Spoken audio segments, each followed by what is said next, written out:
তৃণমূল করার অপরাধে বাড়িতে হামলা বিজেপির। অভিযোগ, তৃণমূল সমর্থক বাড়িতে না থাকার সুবাদে স্ত্রীর শ্লীলতাহানি। উত্তর 24 পরগনা জেলার বসিরহাট মহকুমার হারোয়া থানার সোনাপুকুর শঙ্করপুর গ্রাম পঞ্চায়েতের রাখালচন্ডী গ্রামের ঘটনা। তৃণমূল সমর্থকের স্ত্রী আলপনা জড়ের অভিযোগ, তার স্বামী বাসুদেব জড় বাড়িতে না থাকায় বিজেপি সমর্থক সুভাষ মণ্ডল, সুশান মণ্ডল ও তুষার মণ্ডল তাকে উদ্দেশ্য করে অশ্লীল ভাষায় গালিগালাজ করে, এমনকি তাদের বাড়ির টালি ও অ্যাডভেস্টার ভেঙে দেয়। তৃণমূল সমর্থক আলপনা জড়ের পরনের পোশাকও ছিঁড়ে দেয় বিজেপি কর্মী সমর্থকরা। ঘটনায় ওই তৃণমূল সমর্থক মহিলার বাড়িতে সেলাই মেশিনে সেলাইয়ের কাজ করছিলেন বলে জানান। সেই সময় তার উপর আক্রমণ করা হয়। এরপর তাকে হারোয়া গ্রামীণ হাসপাতালে ভর্তি করানো হয়। ইতিমধ্যে 3 জনের বিরুদ্ধে হারোয়া থানায় লিখিত অভিযোগ জানিয়েছেন ওই তৃণমূল সমর্থক মহিলা। ঘটনাস্থলে খতিয়ে দেখতে হাজির হারোয়া থানার পুলিশ। ওরা বিজেপি পার্টি করে, পার্টিগত ব্যাপারে আমার স্বামী পার্টি করেন, আমি টিএমসি করি। আচ্ছা, তারপর এবারে পার্টিগত ব্যাপারে কি হয়েছে আমি জানি না। আচমকা এসে ওরা আমার গালাগালি করছে আর ওরও গালাগালি করছে। এবারে আমি বার হয়েছি, হয়ে বলি কি হয়েছে রা, তা ওরা টালি ফালি সব ভাঙছে। আমি বলি এই কেন টালি ভাঙছিস, কি হয়েছে? হ্যাঁ, অ্যালবাস্টার। এবারে ভাঙছে। এবারে আমি বলেছি কি হয়েছে, আমার একা পেয়ে মারধর করেছে, খুব প্রচুর মেরেছে। আমার মাথায় ফাথায় চুল ছিঁড়েছে, কাপড় জামা সব ছিঁড়ে দিয়েছে। সুশান মণ্ডল আর সুভাষ মণ্ডল, তুষার মণ্ডল আর কজনের চিনি না।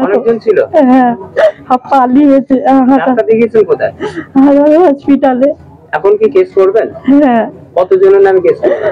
3 জনের আপাতত চিনি, আর বাইরের লোক তাদের আমি চিনি না। তো যে 3 জনের চিনি সেই 3 জনের নামে করবো। আর কি চাইছেন এখন? আমি ওদের শাস্তি চাই। এই ঘটনাটা ঘটালো কেন? এর পিছনে কি কারণ থাকতে পারে?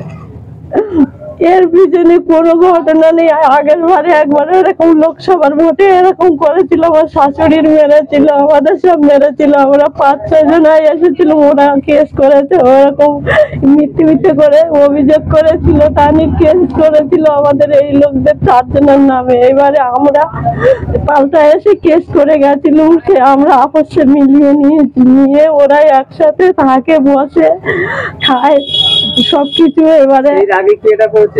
এবারে ওর যখন খাওয়া হয় না, টাকা পয়সা চাইলেও আমরা টাকা পয়সা দিই, ও দেয়। কাজ করবে বলে টাকা নিয়েছে সে, ও আমরা কিছু বলিনি। আজকের কোনো দোষ ছিল না, সবাই ছিল, ফেলাক মারছিল নাকি। আর এবারে ফেলাক মারছিল নাকি, কিছুই বলিনি। বলে কিনা যে কোনো কথাই বলিনি, বিনা কারণে এইটা করিয়েছে। আপনার নাম কি? অর্পনা জড়। বয়স কত? 42 বছর। ঘটনা হচ্ছে সকালবেলা আমার কাকাও বাড়ি ছিল না। হঠাৎ বিজেপিরা কিছু ছেলেপিলে এসে মানে বাড়ি হামলা করে। এবার কাকি বাড়ি ছিল, কাকি এসে বলছে আরে তোরা বাড়ি এরকম করছিস কেন? ওরা কাকিকে মারধর করে। হ্যাঁ, গালাগালিও করেছে। 2খানা ঘর ছিল, টালির ঘর, একটা অ্যালবাস্টারের ঘর, কিছু ভাঙচুরও করেছে। উত্তর 24 পরগনা জেলার হারোয়া ব্লকে বিজেপির কোনো রকম সংগঠন নেই। এখানে কেবলমাত্র বিজেপি হিন্দুত্বের একটা তাস খেলে এলাকায় অশান্তি বাঁধানোর একটা চক্রান্ত প্রতিনিয়ত করে চলেছে। প্রত্যেক দিন আমাদের কর্মীদের উপর বিভিন্ন রকমভাবে টোন টিটকারি বিজেপি প্রতিনিয়ত করে থাকছে।